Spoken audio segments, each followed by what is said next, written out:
Terminons ce cours sur quelques autres éléments qui peuvent être caractérisés. Le premier caractère dont je voudrais vous parler, c'est la possibilité d'observer un étagement du bois. J'ai remis ici une des diapos que vous avez vues lors du premier cours sur le cambium, qui concernait les divisions des cellules cambiales. J'avais décrit ces divisions qui pouvaient être périclines, formées du bois vers l'intérieur du cambium et du libère vers l'extérieur du cambium. Et j'avais décrit également les divisions anticlines comme pouvant être en Z ou en S. Ces alternances de division en Z ou en S produisent des cellules cambiales qui sont non alignées, qui sont décalées en quinconce. Ça, c'est l'anatomie normale du cambium dans un plan tangentiel. Il arrive néanmoins que ces divisions ne se fassent pas en Z ni en S, mais se fassent de façon médiane, et donc on obtient une anomalie d'orientation du fil.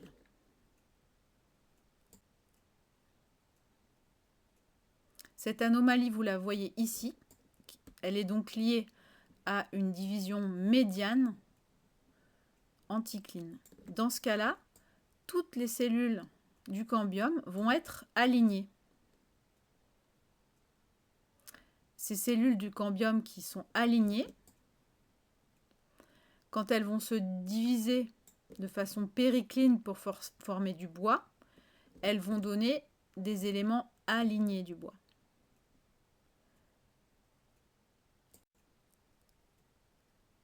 Ces alignements, ces étagements peuvent concerner un ou plusieurs éléments du bois. Ici, par exemple, on a des rayons qui sont étagés. Donc, tous les rayons que vous observez ici sont sur des étages. Vous voyez que l'étagement du bois, ça s'observe en plan tangentiel et uniquement dans ce plan-là. Sur cette image, on voit également que les fibres sont étagées. Elles font la même hauteur et elles sont toutes sur des étages. Ici, on a également donc des rayons étagés, des fibres qui ont l'air plus ou moins étagées, des cellules de parenchyme verticales, étagées en tout cas, et peut-être des éléments de vaisseau. Ici, on a une vue d'un bois poli. J'ai choisi de vous montrer cette image pour vous montrer que quand l'ensemble des structures à l'intérieur d'un bois est étagé, c'est quelque chose qui est visible à l'œil nu, même si c'est à l'échelle cellulaire. On peut voir cet étagement sur une vue macroscopique. Et ici, je vous ai mis cette image pour vous montrer que tous les éléments du bois peuvent être étagés. Ici, les rayons, les fibres, le parenchyme vertical et les éléments de vaisseau sont étagés. Ils font la même taille et sont tous sur des étages. C'est extrêmement régulier. Et donc cet étagement peut être retrouvé dans plusieurs familles, et notamment il est fréquent chez les fabacées.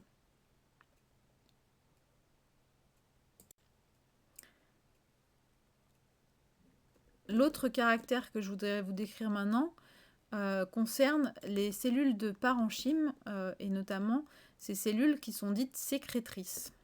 En effet, un des rôles du bois est un rôle de sécrétion.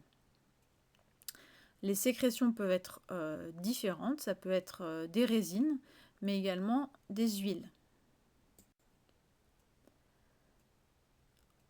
Ici, vous observez le caractère présence de cellules à huile ou à mucilage qu'on note notamment dans la famille des lauracées, qui est très courant dans cette famille-là. Les cellules à huile ou à mucilage, puisqu'on ne sait pas différencier au niveau anatomique le contenu de ces cellules, mais ces cellules, elles sont renflées et elles sont soit associées aux rayons, soit présentes au sein des fibres. ici, elles sont associées aux rayons et elles ont une forme gonflée. Donc elles forment la queue des rayons, par exemple, ou elles peuvent être présentes dans le rayon ou en bordure de rayon. Vous avez ici ces fameuses cellules à huile chez les lauracées. La sécrétion peut être une sécrétion également de résine et vous pouvez avoir des canaux présents chez les feuillus, donc dans les bois hétéroxylés. Chez certaines familles notamment, la famille des diptérocarpacées, c'est une famille qui comprend presque toujours des canaux sécréteurs qui peuvent être, comme ici, en bande tangentielle. Donc, vous avez les vaisseaux normaux d'un bois hétéroxylé, mais si on faisait un zoom sur ces canaux-là, on verrait qu'il s'agit bien de canaux, donc de cellules de parenchyme qui tapissent une cavité. Dans cette cavité est sécrétée de la résine.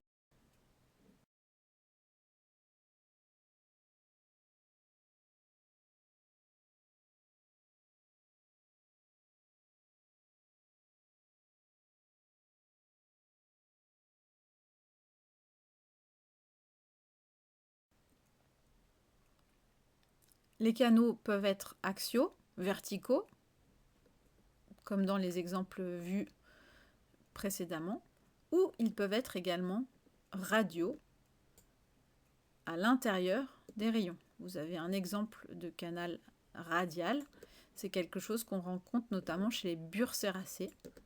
Chez les diptérocarpacées, on peut également observer ces canaux radiaux. Vous en avez un ici.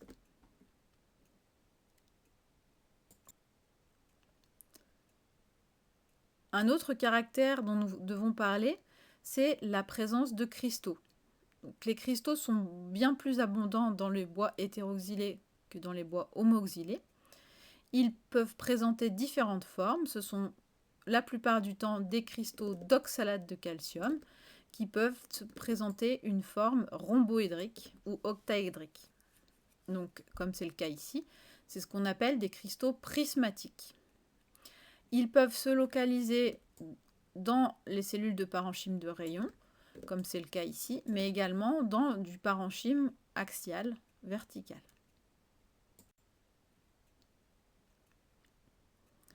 Donc ici, sur les images, vous observez des cristaux à l'intérieur du parenchyme axial et on devine également que le parenchyme axial est recloisonné autour de chaque cristal. Donc on dit que les cristaux sont dans des chambres, dans du parenchyme cloisonné, dans des chambres de parenchyme cloisonné.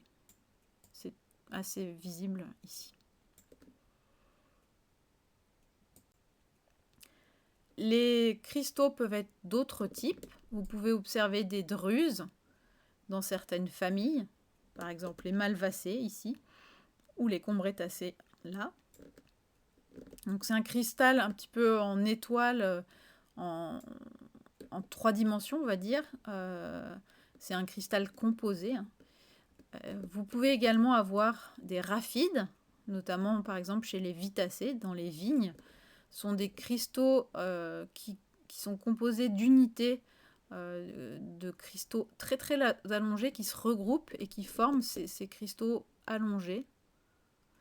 Et puis vous pouvez également avoir d'autres compositions de cristaux, cette fois-ci en silice, qui forment ce qu'on appelle des corps siliceux. Donc des espèces de granules siliceux visibles sur cette image-là. Mais c'est assez rare. La plupart du temps, les cristaux qu'on observe sont des cristaux prismatiques.